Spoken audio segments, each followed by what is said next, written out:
Good morning बच्चों।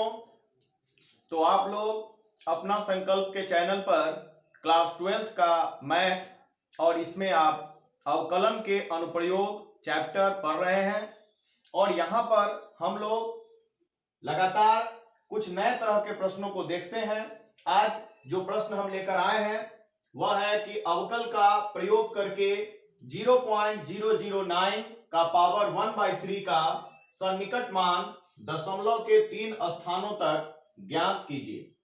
बच्चों, इस तरह का प्रश्न हम लोग इसके पहले वाले वीडियो में भी हम लोग देखे थे और आप इससे उसको उसी से कोरिलेट करके देखिएगा तो आपको ज्यादा समझ में आएगा।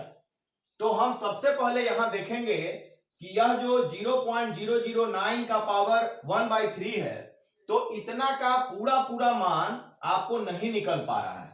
तो हम देखेंगे कि इससे नजदीक वह कौन सी संख्या है जिसका हम घनमूल निकालते हैं। यह जो आपका पावर 1/3 है इसका मतलब यहां पर जो 3 होता है, यहां पर जैसे 2 और करनी 3 रहेगा तो इसी को हम 2 का पावर 1/3 लिखते हैं। तो यहां पर जो घनमूल निकालना है तो किसका घनमूल पूरा निकल सकता है। तो हम देखते हैं कि 2 का क्यूब करते हैं तो 8 आता है, तो 8 का घनमूल 2 आएगा।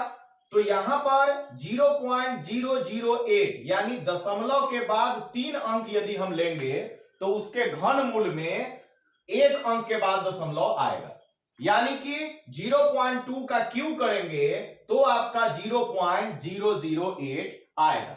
तो यह इससे नजदीक संख्या है जिसका पूरा घनमूल निकल सकता है। तो सबसे पहले हमको यह पता लगाना होगा, जैसे इससे पहले सवाल में हम देखते थे कि किसका पूरा वर्गमूल निकल सकता है। तो यहां पर घनमूल से जुड़ा हुआ सवाल है तो हमको यह पता लगाना होगा कि किसका पूरा घनमूल जो इस संख्या के नजदीक है, बहुत पास है, वह निकल सकता है।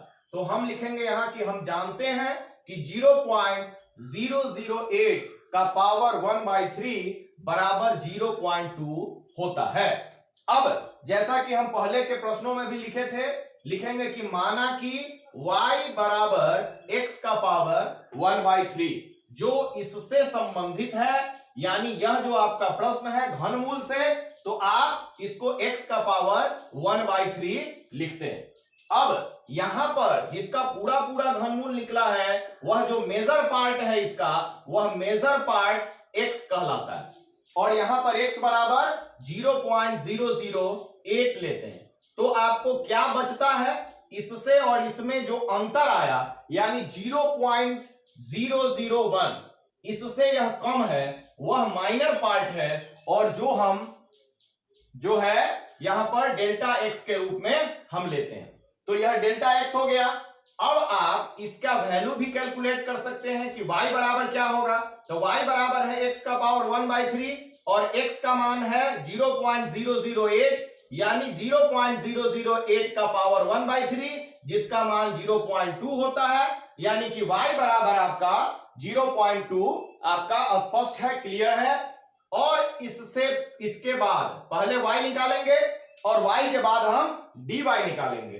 तो dy बराबर dy/dx इंटू डेल्टा x होगा और इसमें dy/dx का मतलब है कि यह जो y बराबर x का पावर 1/3 है इसका आपको डिफरेंशिएशन निकालना है। dy/dx का मतलब y का डिफरेंशिएशन। तो यह x का पावर n का फॉर्मूला लगेगा तो nx n-1, यहां पर x का पावर 1/3 का डिफरेंशिएशन निकाला गया है और यहां डेल्टा x जो है वह उसी प्रकार लिखा गया। तो हम जब इसको घटाएंगे 1/3 -1 तो यह आपका आएगा -2/3। तो जो -2/3 जो इसका पावर आएगा x का, इसको जब हम प्लस में करना चाहें तो यह माइनस का पावर नीचे आ जाएगा यानी हर में आ जाएगा। तो x का वैल्यू भी हम यहां ले लेंगे 0.008 और इसका पावर जो ऊपर में -2/3 था वह नीचे में आने के बाद प्लस में 2/3 हो जाएगा और यहां पर डेल्टा x का मान हम 0.001 रखते हैं। अब कैलकुलेट करें तो ये हुआ आपका 1/3 और 0.008 का पावर 1/3 का वैल्यू है 0.2। तो यह जो आपका ऊपर में जो पावर है 2 वह किसका होगा, यह (1/3) का पावर 0.008 का पावर 1/3 बराबर हो जाएगा 0.2 और इसका स्क्वायर हो जाएगा, यानी यहां होगा 0.2 का पावर 2, क्योंकि इसका पावर 1/3 का मान हमको पता है 0.2 है। तो यह वैल्यू हमारा ये आ गया और पहले से आपका 0.001 दिया गया है। अब यह जो है 0.2 का स्क्वायर 0.04 लिखेंगे, यह पहले की तरह ही है। अब मल्टीप्लाई करेंगे तो ऊपर में आपका 1 है और इससे यह मल्टीप्लाई होगा तो 0.001 और बटा में आपका 4 तिया 12 और 2 अंक के बाद दशमलव। अब यहां पर दशमलव के बाद यहां 3 अंक है, यहां दशमलव के बाद 2 अंक है, तो 1 0 यदि हम और दे दें अपने मन से तो यह दशमलव के बाद अंकों की संख्या समान होगी और यह आएगा आपका 1/120। इसको जब आप भाग देंगे तो यह आएगा आपका 0.008। तो इस प्रकार आपको जो मान निकालना है 0.009 का पावर 1/3, ये आएगा आपका y प्लस dy। तो y बराबर आपका है 0.2 और dy निकल के आया आपका 0.008, जो मिल के आपका होगा 0.208। यही आपका आंसर होगा। नेक्स्ट क्वेश्चन है कि f2.01 का सन्निकट मान ज्ञात कीजिए जहां fx बराबर 4x² प्लस 5x प्लस 2। तो यह जो सवाल है वह पिछले सवाल से मिलता जुलता सवाल है, लेकिन कुछ उससे बदलाव है और आप जो एनसीईआरटी के बुक्स में देखेंगे तो वह आपके लिए एक नया टाइप का प्रश्न दिख सकता है। तो आप देखिए fx बराबर जो है आपका 4x² प्लस 5x प्लस 2 दिया है यहां पे, और आप देखते हैं कि fx को हम लोग y के रूप में डिनोट करते रहे। तो जो पिछला सवाल था उसका y इसके बराबर है, fx के बराबर है, और यहां जो आपको मान निकालना है जिसका, उसका मेजर पार्ट क्या है, 2 है। यह जो 0.01 है वह माइनर पार्ट है, तो इसका मेजर पार्ट का वैल्यू पहले हम कैलकुलेट करते हैं। तो यह f2 बराबर है आपका 4 इंटू एक्स के जगह पर क्या रखना है, 2 रखना है, और x के जगह पर 2 रखेंगे तो आपका 2 का स्क्वायर 4, तो 4 इंटू 4 प्लस 5 इंटू 2 बराबर 10 प्लस 2 बराबर आपको 16 और 10 26 और 2 28 आपको प्राप्त होता है। तो यह जो fx है यानी f2 है वह आपका y के बराबर है। जो पिछले सवाल में हम लोग y कैलकुलेट करते थे वह y हमने यहां कैलकुलेट किया। और डेल्टा x जो है, जो माइनर पार्ट है, यानी 2 मेजर पार्ट निकलने के बाद क्या बच रहा है आपका 0.01 जो बच रहा है उसको हम लोग डेल्टा x के रूप में व्यक्त करते हैं। अब यहां पर जो f' है, यह f' पहले क्या लिखते थे हम लोग dy/dx, वह dy/dx f' के रूप में यहां लिखा गया है। चूंकि यह सवाल इस रूप में है तो इसी रूप में सारा चीज हम लोग लिख रहे हैं, लेकिन उससे आपको हम कोरिलेट कर रहे हैं ताकि आपको समझ में आए कि उस सवाल से यह सवाल मिलता जुलता है। तो आप जब dy/dx यानी f' निकालेंगे, डैश का मतलब इसका अवकलन करेंगे, तो x² का डिफरेंशिएशन 2x, तो 4 इंटू 2x बराबर 8x, और 5x का डिफरेंशिएशन 5 होगा क्योंकि x का 1 होता है और ये कांस्टेंट राशि का 0 हो गया। अब हम लोग इसके बाद वहां पर क्या निकालते थे, dy निकालते थे। तो यह dy के रूप में यहां है dfx।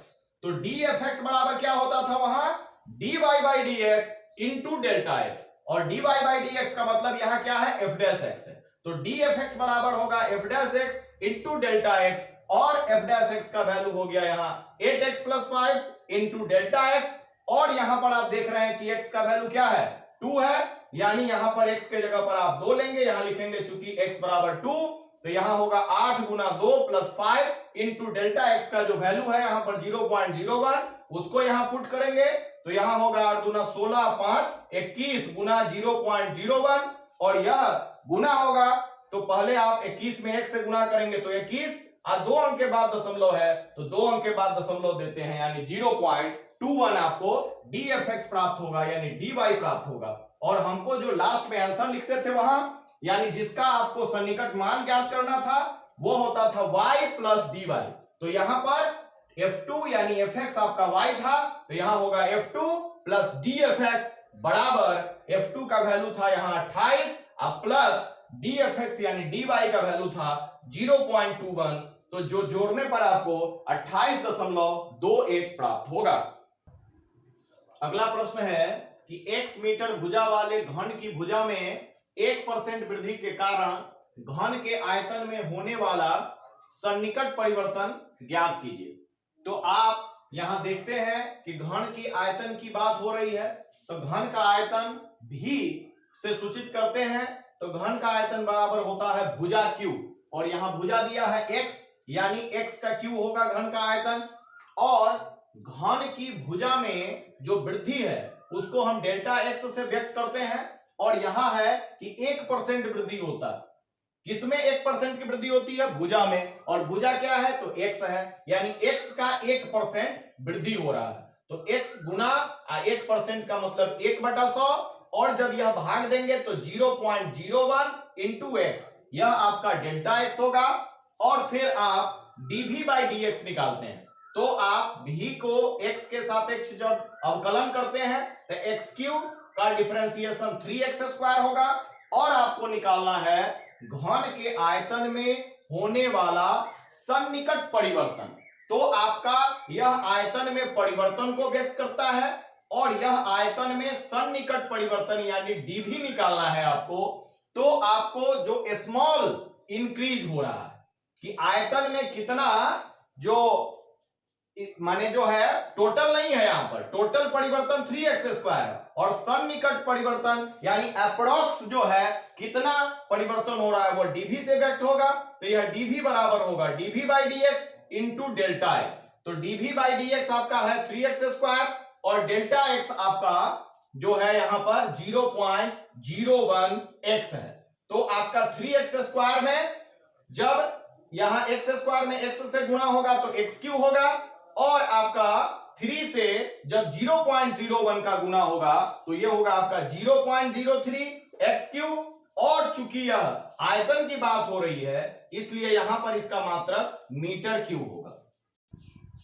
अगला प्रश्न है कि एक गोले की त्रिज्या 7 मीटर मापी जाती है जिसमें 0.02 मीटर त्रुटि एरर है, इसके आयतन के परिकलन में सन्निकट त्रुटि ज्ञात कीजिए। तो यहां पर आपका गोले का त्रिज्या जो है, गोले की त्रिज्या आपको 7 मीटर दिया गया है। त्रिज्या को हम यदि r से व्यक्त करें तो त्रिज्या की माप में त्रुटि कितनी है? 0.02 मीटर है। तो यह जो त्रुटि है इसको डेल्टा r से हम सूचित कर रहे हैं, जो स्मॉल एरर है, यह जो त्रुटि है डेल्टा r का मतलब स्मॉल एरर इन r, मतलब त्रिज्या में छोटी सी त्रुटि, क्या आपकी गलती हो रही है। तो 0.02 मीटर आपको दिया गया है।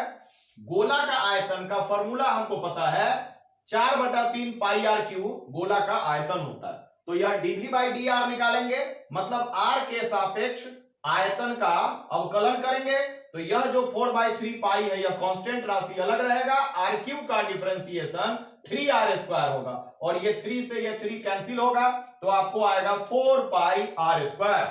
तो आपको जो ज्ञात करना है आयतन के परिकलन में सन्निकट त्रुटि, मतलब आयतन में स्मॉल एरर क्या है। त्रिज्या में स्मॉल एरर दिया हुआ था, आयतन में जो आपका स्मॉल एरर है, सन्निकट त्रुटि है, उसको हम dv से सूचित करेंगे, तो dv बराबर होगा dv बटा dr इंटू डेल्टा r।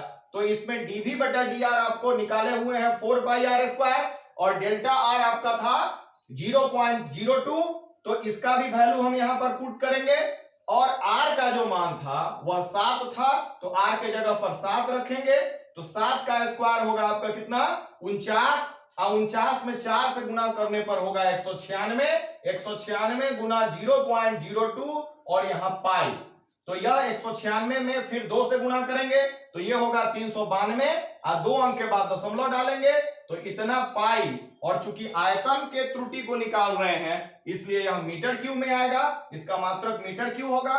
तो बच्चों इसी के साथ इस टाइप के सवाल को हम आज समाप्त कर रहे हैं। अगले दिन कुछ नए विषय के साथ, नए जानकारी के साथ और कुछ फॉर्मूला के साथ फिर इसके बचे हुए सवाल को हम खत्म करेंगे। तो आप लोग क्या करेंगे कि जो एनसीईआरटी के मेन कोर्स बुक है उससे जोड़ के जब आप इसको देखिएगा तो आपको क्या लगेगा कि हर चैप्टर के जो कठिन क्वेश्चन है या नए टाइप के क्वेश्चन है वो सारे हमारे के द्वारा हल किया जा रहा है, और जो बचे हुए क्वेश्चन है वह नया टाइप नहीं है बल्कि उसी तरह के प्रश्न है जिसको आप खुद से प्रैक्टिस करके बना सकते हैं। तो इसी तरह से आप चैनल को सपोर्ट कीजिए। धन्यवाद।